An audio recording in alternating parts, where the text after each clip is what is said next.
Σε αυτό το αποκαλυπτικό βίντεο ξετυλίγουμε την κρυφή πλευρά της πιο ένδοξης πόλης της αρχαιότητας, με ιστορικές πηγές, φιλοσοφικές αναλύσεις. Αυτό το βίντεο παρουσιάζει την Αθήνα όπως ποτέ δεν την είδατε. Καλώς ήλθες και πάλι. Μην ξεχάσεις να κάνεις like, να μοιραστείς το βίντεο με όσους αγαπούν την ιστορία. Η σκοτεινή αλήθεια για την Αθήνα. Οι δούλοι που δούλευαν μέχρι θανάτου στα ορυχεία του Λαυρίου. Οι χιλιάδες αποκλεισμένοι από τη δημοκρατία. Η εκτέλεση του Σωκράτη και η δύναμη των λαϊκών δικαστών. Οι γενοκτονίες στον Πελοποννησιακό πόλεμο. Ο τρόπος που οι γυναίκες ζούσαν στη σκιά.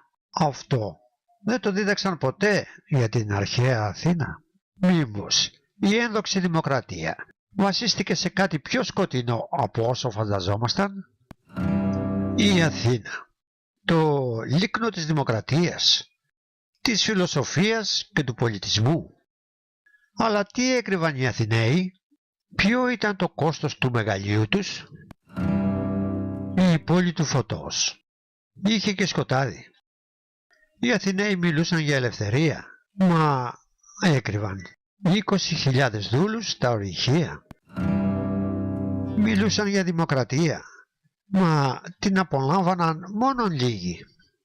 Και όταν κάποιος μιλούσε πολύ, τον σκότωναν. Σε αυτό το βίντεο αποκαλύπτεται αυτό που ποτέ δεν τόλμησαν να σου πούν. Η αλήθεια πίσω από το μύθο της Αθήνας ήταν το λίκνο της δημοκρατίας, η πόλη του Περικλή, του Σωκράτη, του Πλάτωνα.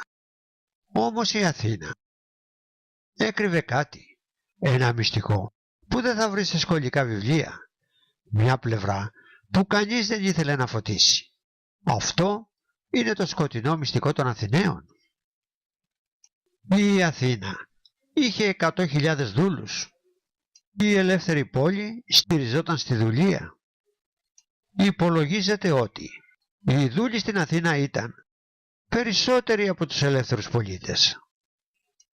Δούλευαν στα ορυχεία, στα σπίτια, στις αγορές. Και όμως δεν είχαν κανένα δικαίωμα.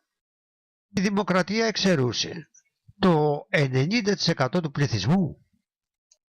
Μόνο άνδρες, ενήλικες, ελεύθεροι και Αθηναίοι πολίτες μπορούσαν να συμμετέχουν. Από τους 300.000 κατοίκους της πόλης, λιγότεροι από 30.000 είχαν πολιτικά δικαιώματα. Δημοκρατία για λίγους, όχι για όλους. Δεν ήταν όλοι πολίτες. Μόνο ελεύθεροι άνδρες Αθηναίοι, με γονείς και από τις δύο πλευρές Αθηναίους. Η πιο διάσημη δημοκρατία του κόσμου ήταν προνόμιο μιας ελίτ. Η καταστροφή της Μήλου, έγκλημα πολέμου. Η Αθήνα παρουσίαζε τον εαυτό της ως υπερασπιστή της ελευθερίας. Στην πραγματικότητα είχε δημιουργήσει μια ιμπεριαλιστική ηγεμονία, σφαγές, καταστροφές πόλεων, παραδείγματος χάρη Μήλος, Μυτιλήνη, στιγνή επιβολή συμμάχων. Το δημοκρατικό πολίτευμα έγινε εργαλείο πολέμου και ελέγχου. Για χάρη της δημοκρατίας, η Αθήνα διέπραξε κλίματα που θα ζήλαβαν και οι τύραννοι. Το 416 π.Χ. η Αθήνα επιτέθηκε στην ουδέτερη Μήλο. Όταν οι Μήλοι αρνήθηκαν να υποταχθούν, οι Αθηναίοι τους κατέσφαξαν όλους τους άνδρες και πούλησαν τις γυναίκες και τα παιδιά ως δούλους. Ο Θουκυδίδης το κατέγραψε ψυχρά. Η ηθική εξαφανισμένη. Η μυστική εταιρεία, οι σικελικές εκστρατείες. Ο Αλκιβιάδης, χαρισματικός αλλά και επικίνδυνος, κατηγορήθηκε για ασέβεια πριν την εκστρατεία στην Σικελία. Πολλοί πίστευαν ότι άνοικε σε μια μυστική ομάδα που γελιοποιούσε τα μυστήρια της Ελευσίνας. Η Αθήνα τον εξόρισε και τελικά πρόδωσε την πόλη. Οι μυστικές τελετές και η πολιτική συνωμοσία συνδέθηκαν με τη μεγαλύτερη καταστροφή του πολέμου. Το αρχαίο δικαστήριο θα φοβόσουν περισσότερο να δικαστείς. Η τυραννία των δικαστών. Οι δικαστές των 6.000 πολιτών είχαν τρομακτική δύναμη. Χωρίς δικηγόρους, με λαϊκή ψήφο. Πολιτικές διώξεις μέσω του θεσμού του οστρακισμού. Εκφοβισμός, λαϊκισμός και φήμωση της αντιπολίτευσης. Μπορεί να είσαι ο πιο έντιμος πολίτης. Αν η εκκλησία του Δήμου σε μισήσει, σε εξορίζουν. Το πιο περίεργο δικαστήριο, οι αρχαίοι δικαστές. Αρχαία Αθήνα, το λίκνο της δημοκρατίας. Αλλά πίσω από τη λάμψη της φιλοσοφίας και των αγορών υπήρχε ένας θεσμός εξίσου εντυπωσιακός και παράξενος. Τα αρχαία δικαστήρια. Δίκες χωρίς δικηγόρους. Δικαστές κατά χιλιάδες. Αποφάσεις που κρινόντουσαν σε μια στιγμή με ένα κομμάτι μέταλλο ή ένα θράσμα αγκίου. Ετοιμάσου για μια βουτιά στη σκοτεινή και ταυτόχρονα μοναδική πλευρά της αθηναϊκής δικαιοσύνης. Πώς λειτουργούσαν τα αρχαία δικαστήρια. Σε αντίθεση με το σημερινό σύστημα, στην Αθήνα δεν υπήρχαν επαγγελματίες δικαστές. Οι ίδιοι οι πολίτες δίκαζαν. Και όταν λέμε πολίτες, εννοούμε εκατοντάδες, ακόμα και χιλιάδες άτομα. Οι δίκες γίνονταν δημόσια. Πολλές φορές στην ύπαιθρο και μπορούσαν να κρίνουν μέσα σε λίγες ώρες. Δεν υπήρχε τυπική ποινική διαδικασία όπως σήμερα. Κατηγορούμενος και κατήγορος μιλούσαν μόνοι τους, χωρίς δικηγόρους. Ο καθένας έπρεπε να πείσει το πλήθος, σαν να έδινε θεατρική παράσταση. Η Ηλιαία, το μεγαλύτερο δικαστήριο του κόσμου. Η Ηλιαία ήταν το πιο δημοφιλές δικαστήριο, με 6.000 πολίτες επιλεγμένους κάθε χρόνο με κλήρωση. Λειτουργούσε σαν λαϊκός Αριοσπάγος. Οι ηλιαστές χωρίζονταν σε επιμέρους ομάδες ανάλογα με την υπόθεση. Ψήφιζαν με ειδικά μεταλλικά ψηφοδέλτια. Ένα με άξονα για αθώωση και ένα χωρίς για καταδίκη. Οι ψήφοι ρίχνονταν σε αδιαφανές δοχείο και το αποτέλεσμα ήταν τελικό. Καμία έφεση, καμία αναβολή. Δίκες χωρίς δικηγόρους. Ένα από τα πιο περίεργα στοιχεία της αρχαίας αθηναϊκής δικαιοσύνης. Ούτε συνήγοροι, ούτε επαγγελματίες νομικοί. Ο καθένας έπρεπε να ετοιμάσει και να εκφωνήσει μόνος του το λόγο του.